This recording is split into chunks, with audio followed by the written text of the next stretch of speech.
Si è ripetuta anche quest'anno la festa in onore di Sant'Antonio ad Ardus e nella piccola frazione di Sant'Antonio di Sant'Adi, una tradizione antica che risale addirittura a oltre 300 anni fa, quando, secondo una leggenda, nello stagno di Marcedì venne rinvenuta tra le reti e tra lo stupore dei presenti una piccola statua di Sant'Antonio.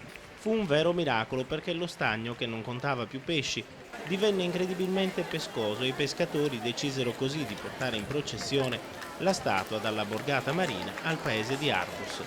Il rito si ripete ancora oggi, sabato successivo alla festa del Santo di Padova. Alle prime luci dell'alba il paese di Ardus è già in movimento per rendere omaggio a Sant'Antonio. Alla messa del mattino la piazza di San Sebastiano è piena di fedeli. I gruppi folk annunciano l'imminente arrivo del Cocchio che trasporterà Sant'Antonio da Ardus al mare. 35 km di processione che in tanti fanno per scegliere un voto. Di sicuro è la processione più lunga della Sardegna. E non a caso ad Ardus è considerata Savesta Manna e per l'occasione il paese riabbraccia i suoi immigrati. Infatti si torna in paese anche per un solo giorno, ma non si può mancare all'appuntamento con Sant'Antonio per l'occasione di Sant'Avi.